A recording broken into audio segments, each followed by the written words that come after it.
Hello दोस्तों, स्वागत है एआर अर्चिता क्लासेस में। एक बार फिर से हम आपको बताने वाले हैं एक महत्वपूर्ण, जिसे बोलते हैं द कॉन्स्टिट्यूशन ऑफ इंडिया, यानी कि कौन सा आर्टिकल कहाँ से लिया गया है। तो उसके लिए आपको पूरा वीडियो देखना पड़ेगा। अगर आप फेसबुक से देख रहे हो तो फिर उसको फॉलो करें, लाइक करें, शेयर करें, कमेंट करें। अगर आप यूट्यूब पर देख रहे हो तब भी उसको आप सब्सक्राइब करिए, ताकि हमारा हौसला और बुलंद रहे और हम आपके लिए नई नई वीडियो खोज के लाए।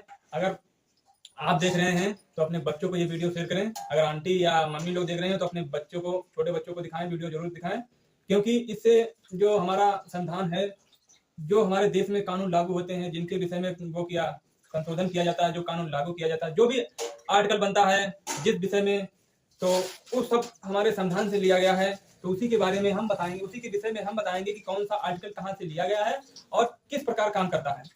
तो चलिए हम शुरू करते हैं। और वीडियो देखने से पहले एक इंपॉर्टेंट बात ये नोट कर लीजिए, ताकि वीडियो आप पूरा देखा करिए। अब जो अच्छा वीडियो होता है उसको आप स्किप कर देते हैं, दूसरा एंटरटेनमेंट ढूंढने में जुड़ते हैं। आपको अगर अच्छा नहीं लगता तो पढ़ने वालों को आप वीडियो शेयर कीजिए, ताकि उनको जानकारी मिल सके। ये एग्जाम में बहुत ज्यादा पूछा जाता है कि कौन सा, हर एक चीज पूछा जाता है एग्जाम में। अगर नहीं एग्जाम में पूछा जाता फिर भी नागरिक होने की अपेक्षा के तहत ये आपको भी जानकारी होना बहुत ही जरूरी है।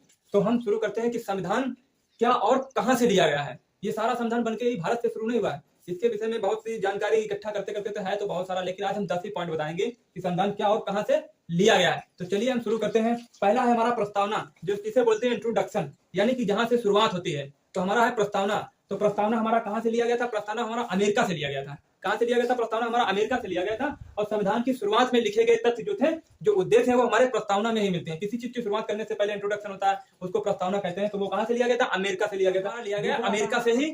इसमें क्या होता है कि नागरिकों में अधिकार जानने का अधिकार जरूरी होता है। और हमारा थर्ड आता है राज्य के नीति निर्देशक तत्व। राज्य के निर्देशक तत्व ये कहां से लिया गया है? ये हमारा लिया गया आयरलैंड से।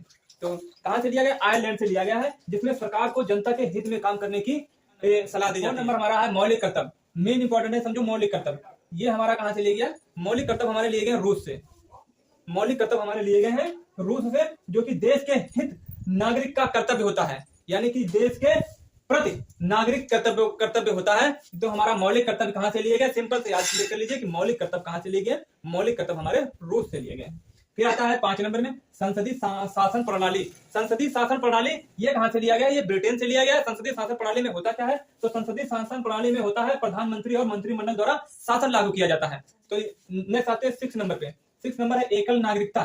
तो एकल नागरिकता में क्या होता है? ये और मेन इंपॉर्टेंट है, इसके विषय में जानना बहुत ही जरूरी है कि एकल नागरिकता क्या होता है।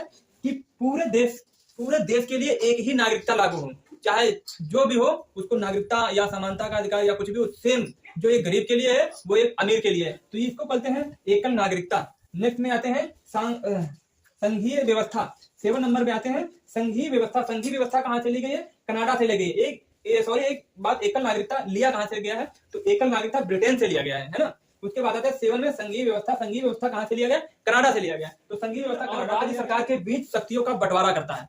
ठीक है। फिर आते हैं 1 नंबर में आपातकाल का प्रावधान। आपातकाल का प्रावधान जर्मनी से लिया गया है। और संकट के समय विशेष नियम लागू किए जाते हैं। जब कोई देश में संकट पड़ जाता है तो उसमें विशेष नियम लागू किए जाते हैं, जैसे धारा 144 लागू होती है जब इलेक्शन होता है। ऐसे ही जब विशेष प्रावधान संकट के समय आते हैं, जैसे कर्फ्यू दंगे हो जाते हैं, तब संकट के समय विशेष प्रावधान किया जाता है। इसमें आपातकाल का प्रावधान में, जो कि जर्मनी से लिया गया है। नेक्स्ट बात है 9 नंबर पे हमारा है संविधान संशोधन प्रक्रिया, यानी कि नेक्स्ट नंबर 9 पे आते हैं संविधान संशोधन की प्रक्रिया। ये हमारे दक्षिण अफ्रीका से इसी में होती है, यानी कि संविधान संशोधन प्रक्रिया दक्षिण अफ्रीका से लिया गया है। और संविधान में जब भी संशोधन किया जाता है तो संविधान में बदलाव किए जाते हैं, तो इसी प्रक्रिया के द्वारा होते हैं। नेक्स्ट आते हैं राज्य और केंद्र की सरकार दोनों मिलकर क्या देश के लिए कानून बनाती हैं। तो दोस्तों कैसा लगा हमारा, जरूर बताया करिए कि हमारा वीडियो कैसा लगा। और फिर भी अगर वीडियो क्वालिटी नहीं अच्छी है तो मुंह से बोल के तो सुना ही रहे हैं, इतना तो सुन भी सकते हो। अपने बच्चों को और पढ़ने वाले लोगों को हमारा वीडियो जरूर से शेयर करें, ताकि हम इससे अच्छा और लेके आ सके। बहुत बहुत धन्यवाद पूरा वीडियो देखने के लिए।